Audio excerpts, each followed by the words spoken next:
Hello all and welcome back to my YouTube channel. My name is Josh, I'm in year 13 and this year I'm just saying things that go on throughout the year just to try to be some type of help towards you. I'm not an expert, I'm just trying to help you all out.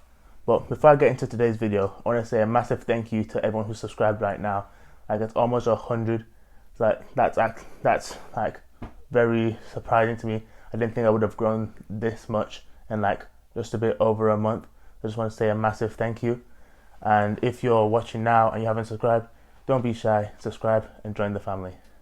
So in this video, I'm going to go through how much time I think we should be spending on our schoolwork at home.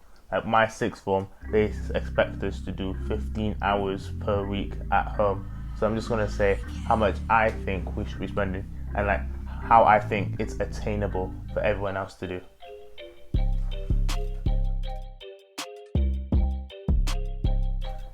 Alright, so 15 hours, that is very daunting, especially coming straight from secondary school. 15 hours is 3 times more than you're expected to do in secondary school. In my secondary school, they expected us to do a 1 hour of work at home by ourselves. That was just usually homework. But now, it's 3 times that. So I'm just going to quickly go through what I think school expects us and what I think we should be doing in the 15 hours that we're supposed to be doing as independent learning, my school calls it. Alright, so the first thing I think we spend time on is obviously homework. I get at least 2 hours worth of homework per week per subject. That is because I have 2 teachers in each subject and they give out homework independently. So the homework thing actually kind of links on to my next point. The second thing I think we should spend time on each day is reviewing content for the past lesson, because obviously you go through a lot of content nowadays.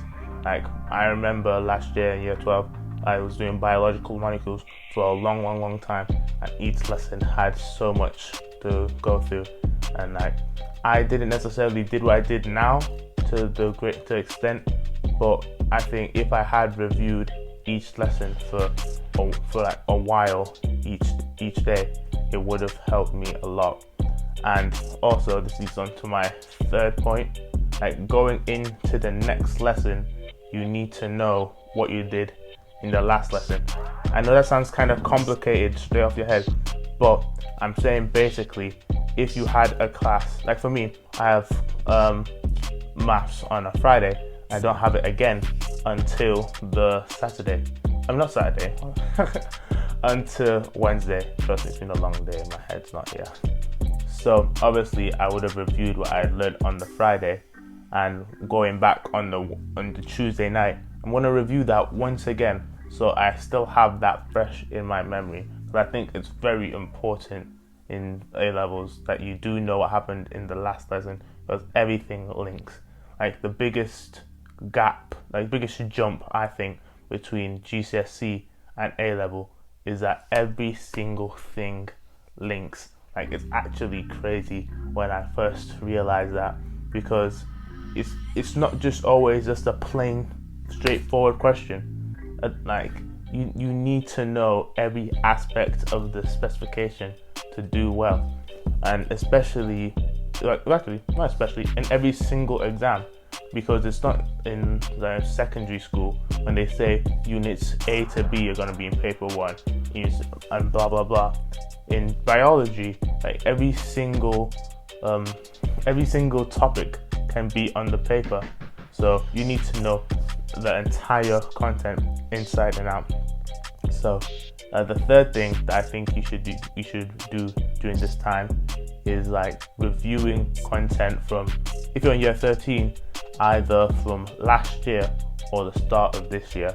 I know personally I have exams coming up in January, so I am going to start my revision for that now. But first I'm going to find out what's going to be on the test, of course, and I think right now, because it's quite far away, I'm going to spend my weekends trying to go through that content, and as I get closer and closer to the exams, I'm going to bump up the amount of time I spend on revision of last year content or early year content throughout during the week. So when I say reviewing content, that can mean so many other things, but I'm going to tell you what it means for me.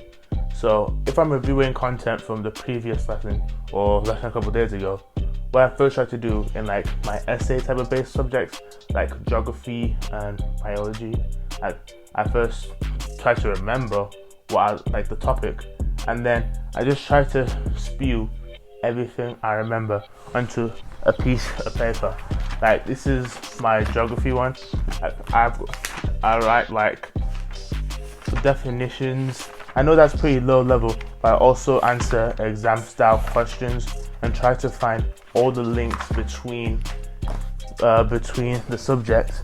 And like for maths, what I do is I answer questions. Oh, that's not maths.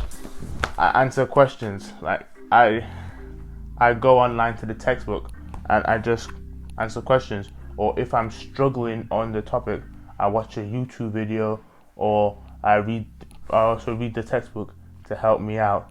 So that's what I define as reviewing. So when you're doing revision, that's different. For the upcoming tests, the revision I'm going to do is first I'm going to know all the AO1 type of content, the basic stuff, try to see if I still remember that, and then I'm going to do exam questions, which are going to help me get the AO2 and AO3 links, and keep on doing questions until it keeps in my head. Like I'm a type of person who learns from doing exam questions, and if you don't have any access to exam questions for your topics, you really need to find them. I personally use physics and maths tutor for biology, and I know the name sounds misleading, but they actually have so many subjects. So I'm going to link them in the description, and I think that's what you're going to check, what you should check out. So what does that actually accumulate to at the end of the week? Personally, I do like a minimum of an hour each day, and the hour that is from like the weekends. Especially Saturday. Saturday, if I do anything, I do at least like an hour. Nothing too strenuous. But during the week, I do a minimum of an hour and a half, which is usually on a Monday or a Thursday. Because on Monday, I only have 2 lessons, and on a Thursday, I also have only got, well, not 2 lessons, 2 subjects. So on the days that you don't have as much, if you're free on a certain day, you should like you should like take a rest type of day-ish.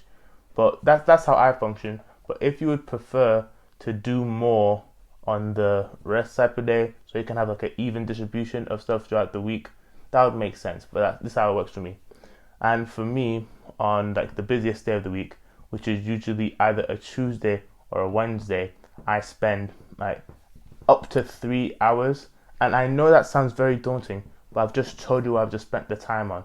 If I've struggled with something in class, I'm not gonna sit home and just play Xbox. I want to get better in the subject, so I'm going to do it before I do relax or do whatever I need to do. Alright, so this is the accumulation in numbers and like time I think I'm spending right now. And I think there are like 4 types of people when it comes to study hours. You either don't do enough and you think you're fine, you don't do enough and you're stressing, or you do a lot and you're stressing, or you do like you think you're doing a lot but you aren't really. And I think it's important to like personally evaluate yourself to find out who you are. Like at the start of this year, I knew that I did some things but I could do more, so I have tried to do more. And that's the thing about like education, there's not a set destination, so to speak, and I know that rhymes, but there isn't a set destination where you're going to get. Like obviously, if you're not planning on continuing a subject in like university, or you're going to only doing an AS, it's a very short-term goal, trying to get a grade and then dump it.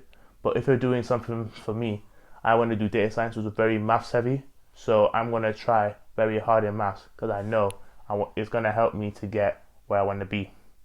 So it's just up to your personal standard, basically, how much you care about a subject and how much you want to work hard for it. Like obviously, if you do upwards of like 15 hours a week and you're working smart, you should do very, very well, like A's, B's, A's, A stars. But if you are doing less, but if it's in a subject that you don't particularly care about, I suppose that's alright because you don't want to continue on with it. And that's perfectly fine. I don't judge you. So that's the end of today's video. If you've gotten to this far, thank you. You might as well leave a like and subscribe and join the family. And also, that's all I've got today. I hope you found it helpful. I hope you do implement this type of stuff, and leave in the comment section something that you would have changed in the video if you disagree with something I said or think I've left something out. Don't be afraid to let me know. I'm a friendly person. I'll take it. So thank you. See you next time. Bye.